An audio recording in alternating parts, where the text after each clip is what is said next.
और टेक्नोलॉजी की इस दुनिया में हर दिन कोई ना कोई डिस्कवरी या इन्वेंशन होते रहते हैं। जैसे कि किसी दिन हमें कोई एलिमेंट के बारे में पता चलता है और किसी दिन एक ऐसे ग्रह के बारे में पता चलता है जिस पर हम रह सकते हैं। पृथ्वी के खत्म हो जाने के बाद टेक्नोलॉजी इतनी एडवांस हो चुकी है कि हमें लगता है कि हमने इस दुनिया के सारे रहस्य पर से पर्दा उठा दिया है, पर असल में ये दुनिया मिस्ट्री से भरी पड़ी है। आज हम हमारी दुनिया के कुछ ऐसी मिस्ट्री को एक्सप्लोर करेंगे जिसका आंसर वैज्ञानिक आज भी नहीं दे पाए। So let's explore the greatest unsolved mysteries in the world. Number 4, the underground mystery. इस धरती के सतह के अंदर क्या है ये कोई नहीं जानता। हम लोगों को थोड़ी गहराई में क्या है बस यही पता है। अब कुछ लोग कहेंगे कि सतह के अंदर क्या है ये तो सब कोई जानता है। सतह के अंदर पेट्रोल, कोयला और बाकी के खनिज पदार्थ पाए जाते हैं, पर आपको ये जान लेना चाहिए कि ये खनिज बहुत ही कम ही गहराई में पाई जाती है। लेकिन मैं उसकी बात कर रहा हूँ जो इस खनिज से भी नीचे है। साइंटिस्टों ने भी सोचा कि इसके भी नीचे क्या क्या हो सकता है और उसके लिए उन्होंने एक गड्ढा बनाया जो करीब 12 किलोमीटर का गहरा गड्ढा था। पर आपको ये जानने में हैरानी होगी कि यह बस 12 किलोमीटर का गड्ढा दुनिया का सबसे डीपेस्ट गड्ढा है। आज तक इंसान 12 किलोमीटर से ज्यादा गड्ढे को नहीं डिग कर सका।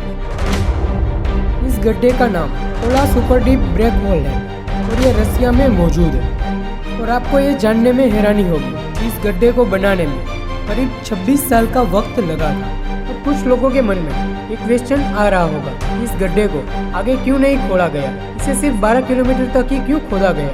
इस प्रोजेक्ट को इसलिए बंद कर दिया गया क्योंकि जब ये गड्ढा 12 किलोमीटर तक पहुंचा तब उसकी टेम्परेचर काफ़ी हद तक बढ़ गई थी। जैसा कि हम जानते हैं कि आप धरती के जितने अंदर जाओगे उतना ही टेम्परेचर बढ़ता जाता है क्योंकि आप धरती के कोर के तरफ जा रहे हो। इसलिए 12 किलोमीटर के स्टेज में टेम्परेचर इतनी बढ़ गई थी कि उन्हें आगे खोदना इम्पॉसिबल था। अगर इसके आगे वो खोदते तो खोदने वाली जो मशीन थी वो भी गल जाती। ये काफ़ी खतरनाक हो सकता था और इसके लिए इस प्रोजेक्ट को बंद कर दिया। साइंटिस्ट सिर्फ अनुमान ही लगा सकते हैं, पर रियल में धरती के नीचे क्या है ये कोई नहीं जानता। इस गड्ढे को the deepest artificial point on the earth भी कहा जाता है। मतलब कि इसके नीचे क्या है ये कोई नहीं जानता। टिपिकली एक थ्योरी की बात करें तो हमें स्कूल में ऐसा पढ़ाया जाता है। हम लोग बस एज्यूम कर लेते हैं कि धरती की इतनी लेयर्स होती है, जैसे क्रस्ट, मेटल, आउटर कोर, पर नई नई डिस्कवरी होती रहती है और हर बार हमें कुछ नया सुनने को मिलता है। 2014 में एक डिस्कवरी हुई थी। उसके हिसाब से अगर हम धरती के और भी अंदर जाए तो हमें पूरा का पूरा एक समुंदर मिलेगा जिसमें सतह के ऊपर मौजूद समुंदर से भी ज्यादा पानी है, एक अंडरग्राउंड ओशियन। कुछ लोगों को इस बात पर यकीन नहीं होगा, पर मैं आपको बता दूं ये एक कंफर्म रिजल्ट है और आप इसके बारे में नेचर के इंटरनेशनल वीकली जर्नल में पढ़ सकते हो। Number 3, unexplored caves. ये एक बहुत ही फेमस फैक्ट है। इस दुनिया का 95% समुंदर आज भी अनएक्सप्लोर है। जी हाँ, दुनिया के इतने बड़े समुद्र के एरिया में से 95% अनएक्सप्लोर है। दूर दूर के कुछ ऐसे पार्ट है जहाँ इंसान आज भी नहीं पहुँच पाए। बिल्कुल इस समुद्र की तरह ही इस दुनिया में ऐसी लाखों गुफाएं हैं जिनमें आज तक किसी ने कदम नहीं रखा और ना ही कभी उसे एक्सप्लोर किया। और जो गुफाएं पाई भी गई थी उनमें से ज्यादातर गुफाएं किसके लिए बनाई गई थी ये कोई नहीं जानता।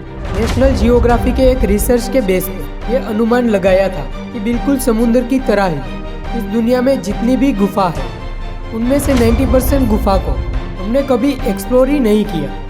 अमेरिका इस दुनिया का सबसे एक्सप्लोर जगह है, मतलब कि यहाँ के लगभग सभी जगह को एक्सप्लोर किया गया है। पर क्या आप जानते हैं कि अमेरिका जैसी अच्छे से एक्सप्लोर की जाने वाली जगह पर भी आज तक 50% गुफा को ही एक्सप्लोर किया गया है। इससे आप समझ ही सकते हो इस दुनिया में कितनी सारी अनएक्सप्लोर गुफाएं हैं। Number 2, how the formation of the moon. हम चांद को बचपन से जानते हैं और इसके बारे में हम कहानियां भी सुनते आ रहे हैं कि रात को चांद बहुत ही खूबसूरत दिखाई देता है। पर चांद के बारे में एक क्वेश्चन है जिसका आंसर किसी को नहीं पता कि चांद आखिर बना कैसे।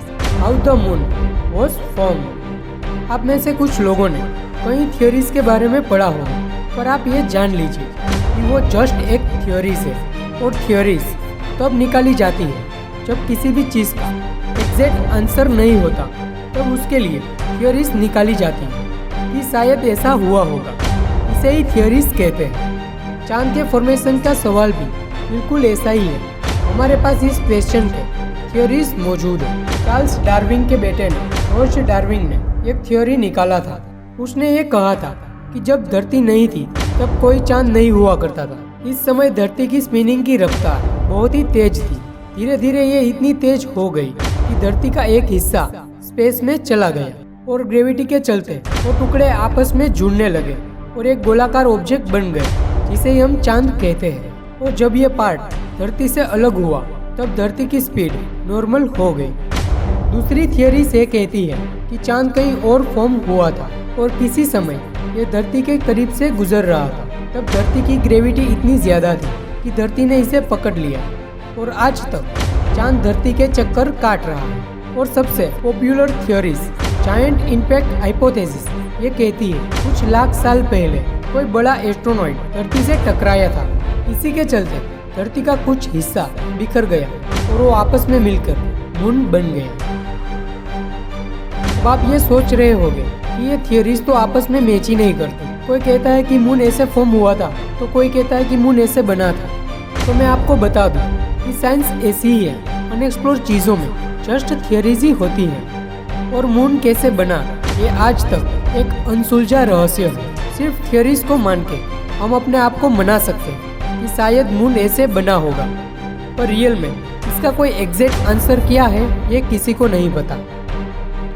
नंबर 1, द ग्रेविटी यानी गुरुत्वाकर्षण बल। अब आप लोगों को ये लगेगा कि गुरुत्वाकर्षण बल कोई मिस्ट्री थोड़ी ना है, इसे तो हम जानते हैं। और यही वो फोर्स है जिसके चलते हम जंप करते हैं तो हम वापस गिर जाते हैं। और यही वो फोर्स है जिसके चलते धरती सूरज का चक्कर लगा रही है। पर असल बात तो ये है कि आखिर ग्रेविटी है क्या। मेरा मतलब फंडामेंटल लेवल में ये ग्रेविटी क्या है और ये आखिर काम कैसे करती है। इस सवाल को आप गहराई से समझोगे तभी आपको इसका पॉइंट नजर आएगा, वरना इसमें आपको ये लगेगा कि इनमें तो कोई सेंस ही नहीं है। इस दुनिया में कई रिसर्चों का ये मानना है कि ग्रेविटी यानी गुरुत्वाकर्षण बल का कॉन्सेप्ट जस्ट इंसानों ने बनाया है, ये एग्जिस्ट नहीं करती। अब ग्रेविटी इतना कॉम्प्लेक्स और इतना कंफ्यूजिंग क्यों है, तो ये लो इन्फॉर्मेशन। इस दुनिया में 4 फंडामेंटल फोर्सेस ऑफ नेचर है। Number 1 electromagnetism, number 2 strong force, number 3 weak force और लास्ट नंबर 4 ग्रेविटी। ग्रेविटी इस पूरे ब्रह्मांड को होल्ड करती है। पर क्या आपको पता है कि इन 4 फोर्सेस में से सबसे वीकेस्ट है, इन 4 फोर्सेस में से सबसे वीक फोर्स है ग्रेविटी। इसी के चलते ग्रेविटी को मिस्टीरियस फोर्स माना जाता है। रिसर्चर्स ये भी नहीं जानते ग्रेविटी आखिर किन चीज से बनी है। ये बहुत ही डीपली बात है कि बने बिना ही काम कर रही है। मतलब कि कोई चीज को बनाते हैं तभी वो बन पाती है ना, लेकिन इस चीज को किसने बनाया और ये कैसे बनी ये किसी को नहीं पता, और बने बिना ही ये काम कर रही है। बहुत ही डीप बात है। हैरानी वाली बात तो ये है कि इस दुनिया में कई ऐसी जगह भी है जहाँ पर ग्रेविटी के लॉस काम नहीं करते। पर फंडामेंटल क्वेश्चन तो ये है कि ग्रेविटी आखिर किन चीज से बनी है। ये आज भी एक असल मिस्ट्री बनकर रह गई है कि ग्रेविटी आखिर किन चीज से बनी है और वो आखिर काम कैसे करते हैं। इसका आंसर किसी को नहीं पता। तो ये थे वर्ल्ड के 4 अनसुलझे रहस्य। तो चलो मिलते हैं अब नेक्स्ट वीडियो में। ऐसी इंटरेस्टिंग वीडियो देखने के लिए इस वीडियो को लाइक, कमेंट और इस चैनल को सब्सक्राइब करना ना भूलें। Thank you so much for watching this video.